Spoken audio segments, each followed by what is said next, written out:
स्वागत है आप सभी का हमारे इस वीडियो में। My dear students, dear brothers and sisters, जैसा कि आप थंबनेल देख कर आए हैं, हम लोग बिहार बोर्ड के क्लास 10th के हिंदी के काव्य खंड को देख रहे हैं और इस सीरीज में बढ़ते हुए ये हमारी चौथी कविता है। My dear students, dear brothers and sisters, very very good evening to all of you. सभी का बहुत बहुत स्वागत है। जो लोग जुड़ चुके हैं, अगर वो इस क्लास को शेयर करना चाहते हैं तो अपनी मर्जी से शेयर करें ताकि यह ज्ञान अन्य दोस्तों तक भी आप पहुंचा सकिए। ठीक है, आवाज क्लियर, वीडियो क्लियर। अब चलते हैं हम लोग अपने इस कविता की ओर। एक बहुत अच्छी कविता लेकर के हम लोग आए हैं जो आपके पाठ्यक्रम में शामिल है और इस कविता के कवि हैं बद्री नारायण चौधरी प्रेमघन। इनका पूरा नाम है बद्री नारायण चौधरी प्रेमघन। ठीक है, प्यार से इनको लोग प्रेमघन कहते हैं। इनका उपनाम प्रेमघन के रूप में लिया जा सकता है। ये वो कवि हैं जिन्होंने अपनी कविता को देशभक्ति के मार्ग पर चलाया। इन्होंने देशभक्ति वाली सारी कविताएं लिखी हैं और ये जिस समय रचना कर रहे थे उस समय अंग्रेजों का शासनकाल भारत में चल रहा था, इसलिए वह अंग्रेजी राज से छूटने के लिए सारी कविताओं की रचना कर रहे थे। स्वदेशी शीर्षक जो यह कविता आप पढ़ने जा रहे हैं, ये एक्चुअली में इन्होंने एक्चुअली में कोई ऐसी कविता नहीं लिखी जिसका शीर्षक स्वदेशी था। इन्होंने एक बहुत बड़ी कविताएं, बहुत बड़े काव्य की रचना की। उस काव्य में से दोहों को निकाल कर एक जगह संग्रहित किया गया और उस संग्रह का शीर्षक स्वदेशी दिया गया। दोहे किसे कहते हैं? दो पंक्ति के जो रचनाएं होती हैं उन्हें दोहा कहा जाता है। दोहा, दो में ही सब कुछ बता देने वाला, दो पंक्ति में ही बता देने वाला दोहा कहलाता है। इनका जन्म 1855 ईस्वी में मिर्जापुर उत्तर प्रदेश में हुआ था और इनकी मृत्यु 1922 ईस्वी में हुई। प्रेमघन जी भारतेंदु युग के महत्वपूर्ण कवि थे। जैसे आप लोग अभी पढ़े गुरु नानक जी के बारे में, आपने पढ़ा घनानंद के बारे में, आपने पढ़ा रसखान के बारे में, तो यह सब रीति काल के या रीति युग के कवि कहे गए। उसी तरह से हमारे प्रेमघन जी भारतेंदु युग के महत्वपूर्ण कवि माने जाते हैं। भारतेंदु युग के ये महत्वपूर्ण कवि हैं।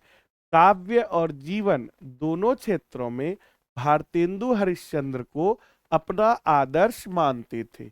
ये जो है, जो हमारे प्रेमघन जी हैं, ये भारतेंदु हरिश्चंद्र की तरह ही सारी रचनाएं करना चाहते थे। उन्हीं के तरह का जीवन यह जीना भी चाहते थे। इसलिए ये अपना आदर्श भारतेंदु हरिश्चंद्र को ही मानते हैं। इस हम आपको पहले भी बता चुके हैं अपने वीडियो में। राजा हरिश्चंद्र में और भारतेंदु हरिश्चंद्र में कंफ्यूज नहीं होइएगा। भारतेंदु हरिश्चंद्र हमारे हिंदी साहित्य में एक महान रचनाकार हुए हैं। इन्होंने हिंदी साहित्य को अपने ज्ञान के माध्यम से बहुत ज्यादा समृद्ध किया है। निहायत कलात्मक एवं अलंकृत गद्य लिखते थे। कौन? प्रेमघन। प्रेमघन कविता तो रचना करते ही थे, अच्छा गद्य भी, यह यानी पद्य की रचना तो ये करते ही थे अच्छे, लेकिन गद्य के क्षेत्र में भी ये बहुत अच्छी अच्छी रचनाएं किया करते थे। 1874 ईस्वी में इन्होंने मिर्जापुर में रसिक समाज की स्थापना की। किसी समाज की स्थापना करना या किसी क्लब का स्थापना करना क्या बताता है? यह बताता है कि हम एक समूह हैं जो किसी एक उद्देश्य को प्राप्त करने के लिए काम करते हैं। हम अलग अलग जगहों से आए हुए अलग अलग लोग हैं जो किसी एक उद्देश्य की पूर्ति के लिए काम कर रहे हैं। तो 1874 ईस्वी में इन्होंने मिर्जापुर में रसिक समाज की स्थापना की ताकि हिंदी के क्षेत्र में अच्छा काम किया जा सके। आनंद कादम्बिनी, हर एक लाइन आपके लिए इंपॉर्टेंट है। Every line is an objective for you. अगर आप इसको लिखना भी चाहते तो भी आप देखते ही हैं कि हम बहुत धीरे धीरे और हट हट कर पढ़ाते हैं। आप चाहिए तो अपनी कविता का शीर्षक देते हुए अपनी फेयर कॉपी में बहुत अच्छे से इसका नोट्स बना सकते हैं। हम ऐसा कोई एप्लीकेशन में नोट्स बनाकर हम आपको देने वाले नहीं हैं जिस तरह से ये नोट्स दिया हुआ है। हाँ, हम आपको अपने एप्लीकेशन पे इससे संबंधित सारे प्रश्न उत्तर का नोट्स जरूर प्रोवाइड करेंगे। वह नोट्स भी आपको अपनी कॉपी में लिखना ही होगा, या आप उसे सेव कर सकते हैं। सेव करिए और जब चाहिए तब देखिए। आप उसका प्रिंट आउट नहीं निकलवा सकते हैं, ठीक है। अगर आप प्रिंट आउट निकलवाने का, स्क्रीनशॉट लेने का प्रयास कीजिएगा वहां एप्लीकेशन में, तो आपका एप्लीकेशन लॉक हो जाएगा। इसलिए आप ध्यान से लिखने का अभ्यास किए रखिए। वैसे भी हमारी उम्र के बच्चों को, यानी क्लास 10th में पढ़ने वाले बच्चों को लिखने का अभ्यास जरूर करना चाहिए, क्योंकि परीक्षा भवन में लिखना ही है हम लोगों को। आनंद कादम्बिनी मासिक पत्रिका तथा नागरी नीरद नामक साप्ताहिक पत्र का संपादन इन्होंने किया है। साहित्य सम्मेलन के कलकत्ता अधिवेशन के सभापति भी रहे हैं ये। इनकी रचनाएं प्रेम घन सर्वस्व नाम से संग्रहित हैं। प्रेम घन जी निबंधकार हैं, नाटककार हैं, कवि और समीक्षक भी हैं। भारत सौभाग्य, प्रयाग रामागमन उनके प्रसिद्ध नाटक है। इन्होंने जीर्ण जनपद नामक एक काव्य लिखा जिसमें ग्रामीण जीवन का यथार्थवादी चित्रण है। आप सच जानते हैं, आप सत्य जानते हैं, एक और शब्द जानिए, यथार्थ। यथार्थ का भी अर्थ होता है वास्तविकता, यानी सच्चाई। सच से मिलता जुलता शब्द है यथार्थ, ठीक है। तो यथार्थवादी चित्रण है। यथार्थवादी चित्रण का अर्थ होता है जैसा सच है वैसा ही चित्रण यहाँ है। प्रेम घन ने काव्य रचना अधिकांशतः ब्रज भाषा और अवधी में की। ये दो भाषाओं में रचना करते थे। आपने देखा था कि गुरु नानक जी हिंदी में रचना किया करते थे, रसखान और आपके घनानंद जी ब्रज भाषा में रचना किया करते थे। ये आपके पहले कवि हैं जो ब्रज भाषा के साथ साथ अवधी भाषा में भी रचनाएं किया करते थे, किंतु युग के प्रभाव के कारण उनमें खड़ी बोली का व्यवहार और गद्योन्मुखता भी साफ दिखलाई पड़ती है। ब्रज भाषा और अवधी भाषा का प्रयोग जरूर करते थे, लेकिन जिस समय इनकी रचना का समय आया या जिस समय ये रचना कर रहे थे, उसमें खड़ी बोली हिंदी का बहुत अच्छा समय चल रहा था। तो वो वाला झलक भी इनकी कविताओं में दिखता है। इसलिए जब आप इनकी कविता पढ़िएगा तो आपको अर्थ समझने में थोड़ा सा भी तकलीफ नहीं होगा। जैसे पिछले कविताओं के अर्थ को समझने में आप थोड़ा बहुत सकुचाते हैं, अगर आप यहाँ थोड़ा ध्यान से पढ़िएगा तो आपको अर्थ स्पष्ट देखने के लिए मिलेगा। प्रेम घन सर्वस्व से संकलित दोहों का यह गुच्छ स्वदेशी शीर्षक के अंतर्गत यहाँ प्रस्तुत है। यानी प्रेम घन सर्वस्व नामक एक बड़े काव्य से दोहों का एक गुच्छा यानी कुछ समूह लेकर हम आपको स्वदेशी शीर्षक से यहाँ प्रस्तुत कर रहे हैं। इन दोहों में नव जागरण का स्वर मुखरित है। नव जागरण यानी हम फिर से नए युग की तरफ बढ़ रहे हैं, ऐसे जागरण का हमारे पास महत्व दिखाई देता है। कवि की चिंता और उसकी स्वर भंगिमा आज कहीं अधिक प्रासंगिक है। आप अगर देखिएगा तो कवि ने जो उस समय चिंता व्यक्त की थी, वह चिंता आज के समय में भी बहुत अधिक आप देखिएगा कि सच है। उन्होंने जिन जिन बातों को लेकर चिंता व्यक्त की थी उस समय अपने देश के प्रति, उन बातों को लेकर के हम लोग आज यहाँ भी देखिएगा कि आज भी वही सब बातें हैं कि नहीं, बाजार में हैं कि नहीं, मार्केट में, जिनको लेकर कवि चिंतित हैं। आइए कविता पढ़ते हैं। कविता कहती है, सबय विदेशी वस्तु नर गति रति रीत लखात। सबय विदेशी यानी सब विदेशी है, सब का सब विदेशी है।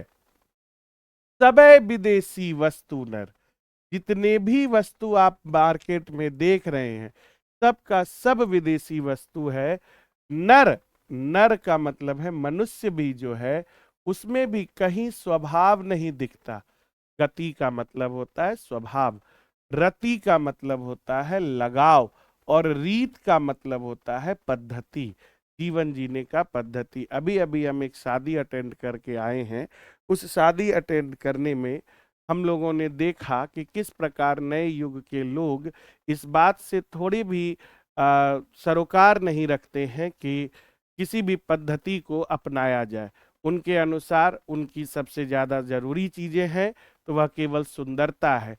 यहाँ लोग, हमारे यहाँ, हमारे समाज में एक बहुत अच्छी परंपरा है अपने बड़े भाई बहन और अपनी बहनोई को और अपनी भाभी को सम्मान देने के लिए, कि जो बड़े भाई बहन रहते हैं, अगर बड़े भाई की शादी हो गई रहे तो हमारे यहाँ एक रस्म होती है लघारो भरना, जिसमें लोग गीत वगैरह गाते हुए किसी कुएं के पास जाते हैं और उस कुएं के पास जाने के बाद वहां से जल लेकर आते हैं और अपने मंडप में रखते हैं।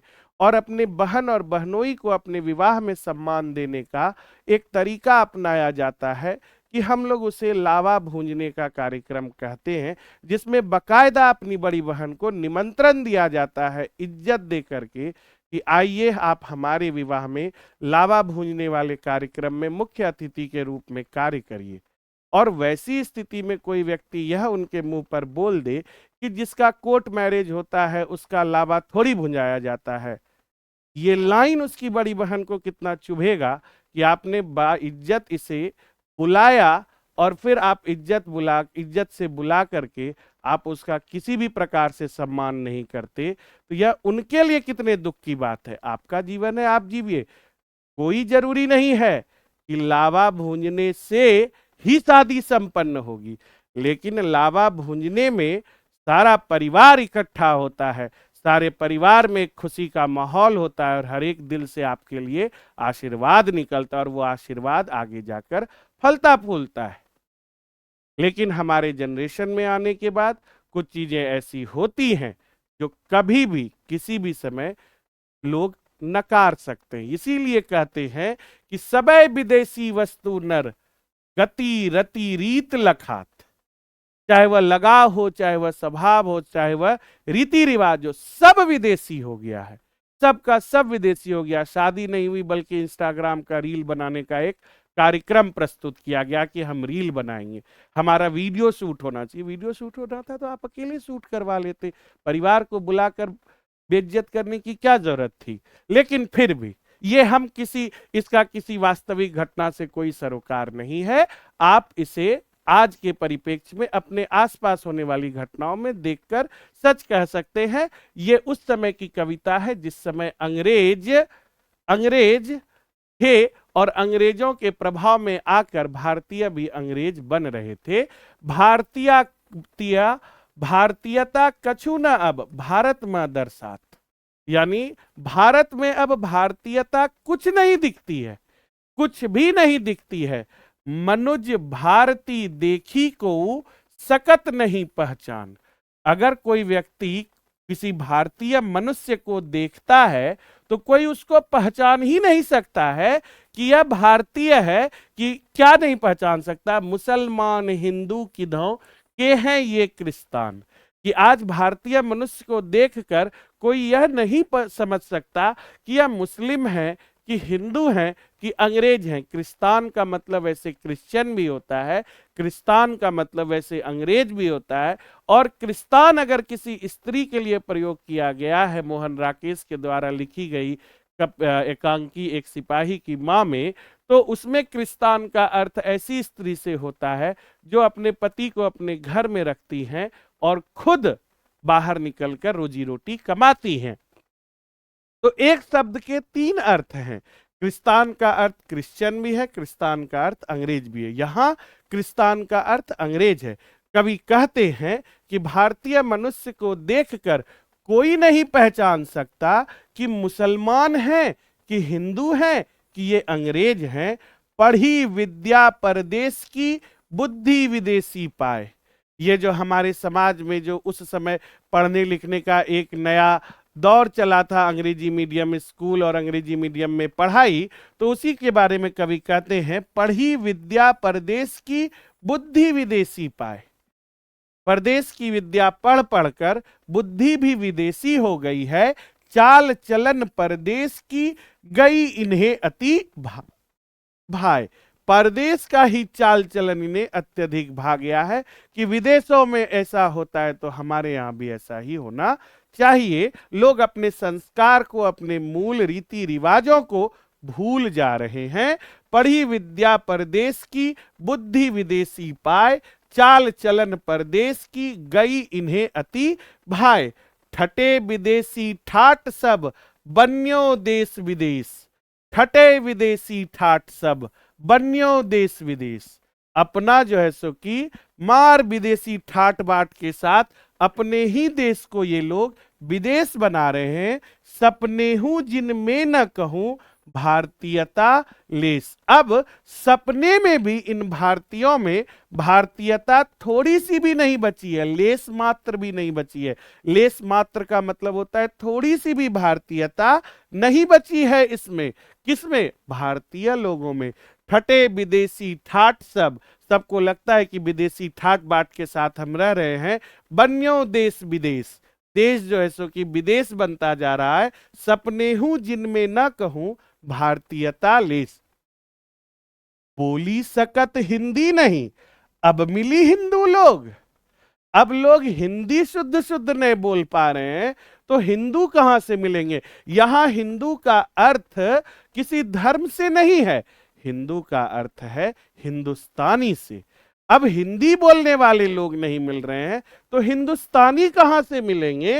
अंग्रेजी भाखन करत, अंग्रेजी उपभोग। अंग्रेजी भाषा का ही ये भोजन करते हैं, अंग्रेजी का ही उपभोग करते हैं।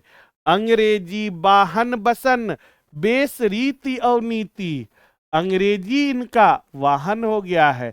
पहले लोग बैलगाड़ी से चलता था, अब लोग मोटर गाड़ी से चलने लगे हैं।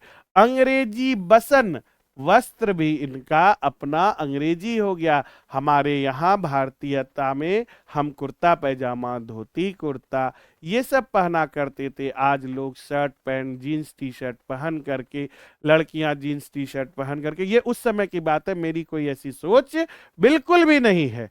लड़कियां इस तरह से आगे निकल रही हैं, ये सब उस समय की सोच में बता रहे हैं कि अंग्रेजी वाहन बसन, वेश रीति और नीति। अंग्रेज का अंग्रेजी वाहन है, अंग्रेजी वस्त्र हो रहा है भारतीयों का। सभी रीति और सभी नीति भी अंग्रेजी चाल ढाल में ही ढल रही है। अंग्रेजी रुचि गृह, सकल वस्तु देश विपरीत। अंग्रेजों की ही रुचि का घर है और पूरी की पूरी वस्तु जो हम बाजार में देख रहे हैं, इसमें कहीं भी देसी समाज है ही नहीं, कहीं भी देसी समाज नहीं है। देश की थोड़ी सी भी झलक हमें नहीं मिलती है। हिंदुस्तानी नाम सुनी, अब ये सकुची लजात। और इतना हो गया है, हमारा मनोबल इतना गिर गया है कि हिंदुस्तानी नाम सुनकर हम लजा जाते हैं। बाहर निकलते हैं, कोई अगर हमको हिंदुस्तानी बोल देता है, छी छी छी यू ब्लडी इंडियन, इस तरह से अंग्रेजों के टाइम पे बोला जाता होगा, तो हम इंडियन शब्द सुनकर अपने आप को निर्बल, कमजोर और निरीह समझते हैं। हम अंग्रेजी रूप ढाल में ऐसे ढल गए हैं कि हमें हिंदुस्तानी कहलाना भी पसंद नहीं है। भारतीय सब वस्तु ही तो ये हाय घिनात, भारतीय सब वस्तु ही तो ये हाय घिनात, यानी भारतीय सब वस्तु को भारतीय ही हैं जो भारतीयता को घिना रहे हैं। आज बिहारी के मजबूत होने से दुबई स्टेडियम में भी बिहारी का भोजपुरी गाना बजता है। और एक टाइम ऐसा था जब लोग विदेशों में हिंदुस्तान को इज्जत भरी नजर से नहीं देखते, क्योंकि हम खुद में अपने आप को कमजोर समझते थे। हमें यह लगता था कि वह श्रेष्ठ है। जिस दिन से हमने ये मान लिया कि हम श्रेष्ठ हैं, तो दुनिया भी ये मानने को मजबूर हो गई कि हाँ, हम ही श्रेष्ठ हैं। देश नगर बानक बनो, सब अंग्रेजी चाल। देश हो चाहे नगर हो चाहे कोई हो, सब कुछ अंग्रेजी चाल है। बानक का मतलब होता है वेशभूषा। बानक का मतलब होता है वेशभूषा, यानी मेरा कपड़ा, मेरा पहनावा, देश नगर वेशभूषा सब अंग्रेजी चाल चल रहे हैं। हाटन मैं देखा हूं भरा, बसे अंग्रेजी माल। हाटन में यानी हटिया में यानी बाजार में मैंने देखा है भरा हुआ अंग्रेजी माल। जिनसौ संभल सकत नहीं, तन की धोती ढीली ढाली। इस पंक्ति में हमारे यहाँ के नेताओं पर तंज कसा गया है। तंज यानी कि उनको सच्चाई से अवगत कराने के लिए उनका मजाक उड़ाया गया है कि जिनसौ संभल सकत नहीं, तन की धोती ढीली ढाली। जिनसे अपनी ढीली धोती नहीं संभल रही है, यानी जो अपना कपड़ा ढंग से नहीं पहन पा रहे, यानी जो छोटा छोटा काम भी नहीं कर पा रहे हैं, देश प्रबंध कर हींगे वे यह कैसी खाम ख्याली। जिनसे छोटा छोटा काम नहीं हो पा रहा है, वो हमारे देश का प्रबंध करेंगे, वो हमारे देश का मेंटेनेंस करेंगे, वह देश चलाएंगे। यह कैसी खाम ख्याली है। खाम ख्याली का मतलब कैसा दिन में सपना देखना जैसा है कि जिनसे छोटे छोटे, और उसके बारे में इन्होंने क्या प्रयोग किया, जिनसे अपनी ढीली ढाली धोती नहीं संभल रही है। ढीली ढाली धोती नहीं संभल रही, और आप समझ सकते हैं कि इस समय कौन ढीली ढाली धोती पहनता होगा। तो उनके बारे में तंज करते हुए कहते हैं, जिनसे संभल सकत नहीं, तन की धोती ढीली ढाली, देश प्रबंध कर हींगे वे यह कैसी खाम ख्याली। दास वृत्ति की चाह चहूं दिसी, चारहु बरन बढ़ाली। दास वृत्ति की चाह चहूं दिसी, चारहु बरन बढ़ाली, यानी सबको गुलाम बनाने के लिए, सबको गुलाम बनाने के लिए चारहों बरन, यानी हमारे यहाँ जो चार वर्ग थे समाज के, क्षत्रिय, वैश्य, शूद्र और ब्राह्मण, इन चारों को हमने दास बनते हुए देखा है। बद्री नारायण चौधरी प्रेमघन कहते हैं कि गुलाम बनने की प्रवृत्ति चारों वर्णों में चली गई है। करत खुशामद झूठ प्रशंसा, मानहु बने डफाली, यानी कहते हैं कि इनकी प्रशंसा करो, खुशामद करो, झूठी प्रशंसा ऐसे करते हैं जैसे ये डफली बन गए। डफली यानी कि ढोलक। सॉरी, डफाली का मतलब होता है बाजा बजाने वाला। ये ऐसे बन गए हमारे भारतीय लोग जो अंग्रेजों की खुशामद करते हैं। अंग्रेजों की खुशामद करने के बाद वह अंग्रेजों से किसी भी प्रकार का काम निकलवाने की चेष्टा करते हैं, और वो चेष्टा केवल अपने लिए होती, यानी हम गुलाम बनते जा रहे हैं। हमसे अपनी धोती ढीली ढाली नहीं संभल पा रही है, हम क्या अंग्रेजों से लड़ेंगे। हम देखते हैं कि सब कुछ विदेशी होती जा रहा है, बाजार भी विदेशी वस्तुओं से भरा है। हम देखते हैं कि हिंदुस्तानी नाम सुनकर भी लोग लजा जाते हैं कि हम हिंदुस्तानी हैं, वह क्या हमारी रक्षा करेंगे। तो सब जगह घिना रहे हैं, सब जगह अंग्रेजी रीति नीति हो गई है। जो हिंदी नहीं बोल सकते, अब हिंदुस्तानी लोग मिलेंगे कहाँ, जो विदेशी ठाट बाट को ही अपने में उतारना चाहते और सपने में भी भारतीय नहीं बनने की सोचते हैं। इससे बड़ा दुख है। पढ़ी विद्या परदेश की, बुद्धि विदेशी पाए, यानी विदेश की विद्या पढ़कर बुद्धि भी विदेशी हो गई है। मनुज भारती देखी को सकत नहीं पहचान, मुसलमान हिंदू किधों के हैं ये क्रिस्तान। मुसलमान हिंदू के किधों के हैं ये क्रिस्तान। ये वाक्य, ये दोहा आपके बोर्ड मॉडल में है, क्वेश्चन में शामिल। 2026 में पूछा जा सकता है कि इसका अर्थ लिखें, या इससे संबंधित यह क्वेश्चन पूछा जा सकता है कि यह किस कविता से लिया गया है, या इससे यह पूछा जा सकता है कि इसके रचनाकार या इस पंक्ति के रचनाकार कौन है। ठीक है माय डियर स्टूडेंट्स, ये कविता यहाँ खत्म होती है और इस कविता के खत्म होने के साथ ही शुरू होता है हमारा ऑब्जेक्टिव का कार्यक्रम। और ऑब्जेक्टिव में हम देखते हैं कि हमारे पास ऑब्जेक्टिव कहाँ है। हमारे पास ऑब्जेक्टिव किधर है? तो जब हम ऑब्जेक्टिव को देखेंगे तो ऑब्जेक्टिव यहाँ है। देखिए सर, आइए ऑब्जेक्टिव करते हैं। स्वदेशी शीर्षक पाठ के रचनाकार कौन है? तो देखिए, इस बार हम आपको सबूत के साथ भी लाए हैं। 2020 के एनुअल यानी कि बोला जाए तो द्वितीय पाली में पूछा गया, सेकेंड सिटिंग में पूछा गया यह क्वेश्चन। स्वदेशी शीर्षक पाठ के रचनाकार कौन है?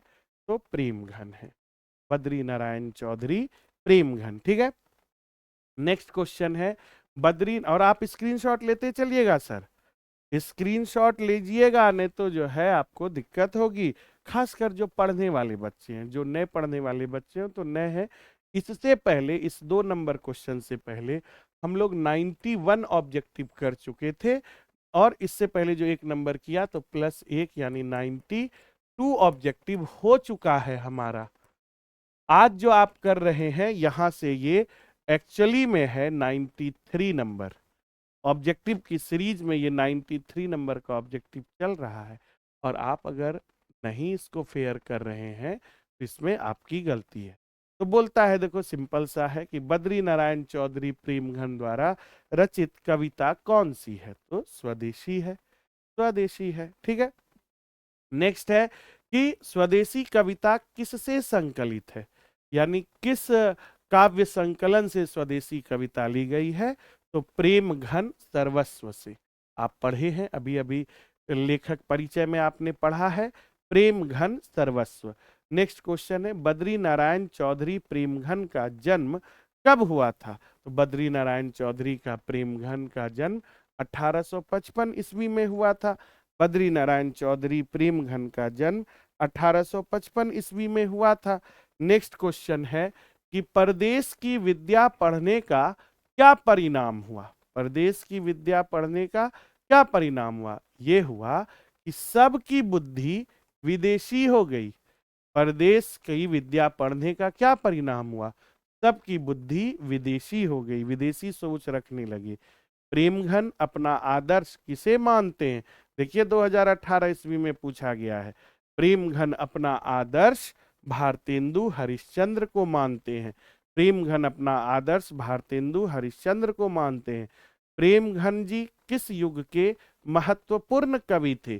तो भारतेंदु युग के महत्वपूर्ण कवि थे। देखिए ये क्वेश्चन 2021 में पूछा गया है।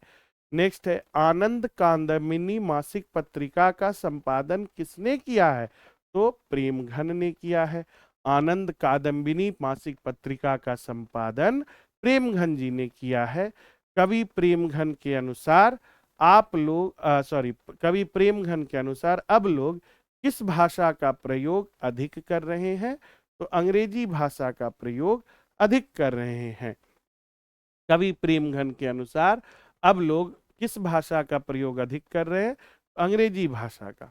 प्रेमघन साहित्य सम्मेलन के किस अधिवेशन के सभापति रहे थे? तो कलकत्ता अधिवेशन के सभापति रहे थे। कलकत्ता अधिवेशन के सभापति रहे थे। प्रेमघन जी कवि के साथ साथ क्या थे? निबंधकार थे, नाटककार थे, समीक्षक थे, क्या थे? तो आंसर सब थे। वो निबंधकार भी थे, नाटककार भी थे, समीक्षक भी थे, सब कुछ थे। कवि प्रेमघन के अनुसार भारतीय हाट बाजार किस सामान से भरा पड़ा है? तो अंग्रेजी सामान से भरा पड़ा है, स्वदेशी देशी से नहीं पड़ा है, अंग्रेजी से भरा पड़ा है। रसिक समाज की स्थापना किस कवि के द्वारा किया गया था? किस कवि के द्वारा किया गया था, या किस कवि ने किया था? आप जो लिखना चाहिए। तो प्रेमघन ने किया था। ये सब क्वेश्चन बीच बीच में आएगा, तो अभी देखिए चैप्टर से रिलेटेड है, तो आपको लगता ही होगा सबका आंसर प्रेमघन है, बड़ा आसान है। लेकिन यही सब क्वेश्चन आप समझिए कि 100 ऑब्जेक्टिव की भीड़ में आपको मिल रहा है, तो आपको कितना दिमाग लगाना पड़ेगा। कवि के अनुसार क्या देखकर भारत में भारतीयता कुछ नहीं दिखती? तो गति, रति, रीत, तीनों देखकर भारतीयता थोड़ी सी भी नहीं दिखती। जो स्वभाव हो गया है लोगों का, जो लगाव हो गया है, जो रीति रिवाज मानने का तरीका हो गया, सब देखकर।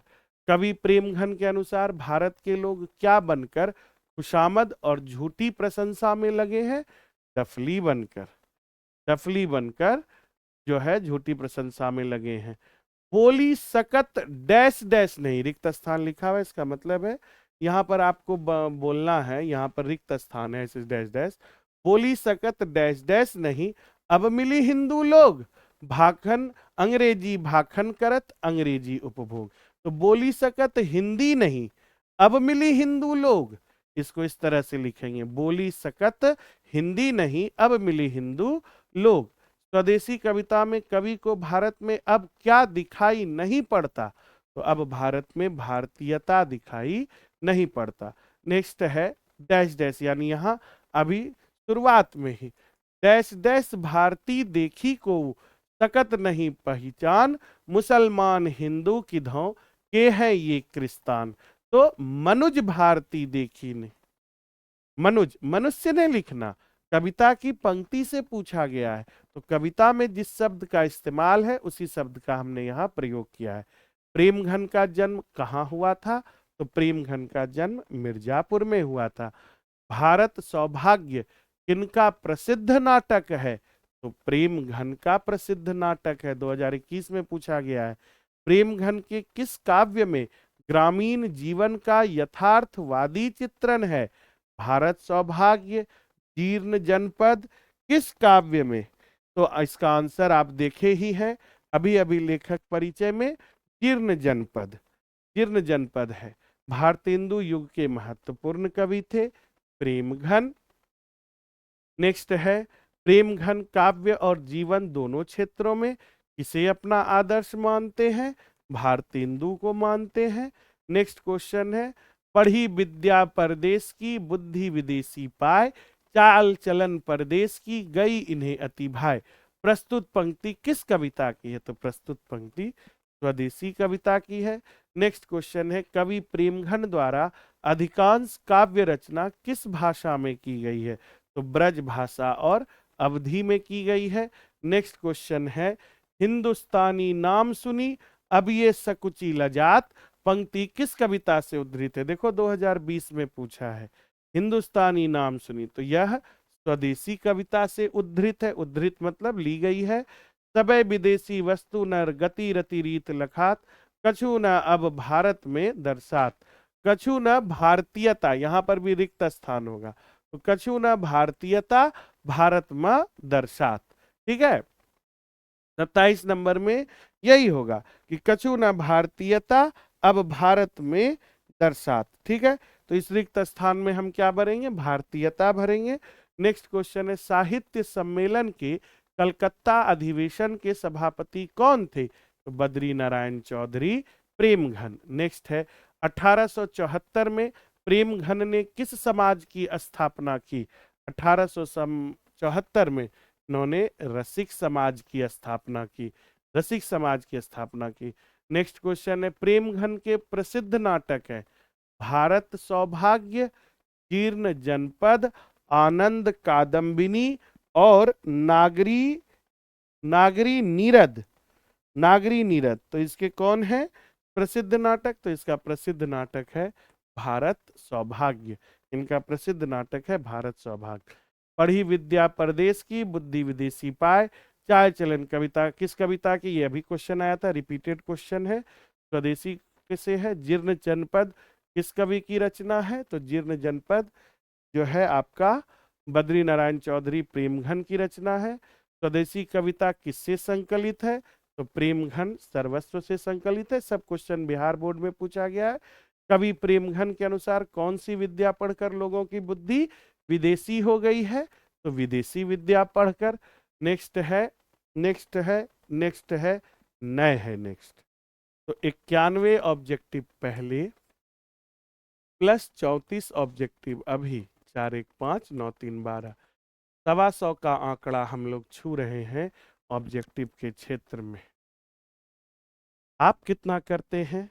जो लोग ऑफलाइन के स्टूडेंट्स हैं, जो ऑफलाइन में हमसे पढ़ते हैं, उनकी इस रविवार को हिंदी की परीक्षा है ही ऑब्जेक्टिव की, साथ में संस्कृत के भी ऑब्जेक्टिव की परीक्षा है जो हम पढ़ा रहे हैं। वहाँ हम और आप मिलकर देखेंगे कि इससे अधिक, तब तक हम और भी पढ़ा चुके होंगे, इससे अधिक कितने ऑब्जेक्टिव्स में से आप क्या क्या याद करते हैं। स्वस्थ रहिए, सुरक्षित रहिए। मिलते हैं जल्द ही अगली कविता में। किसी को कोई डाउट हो तो हमसे आकर मिल करके पूछ सकते हैं। धन्यवाद।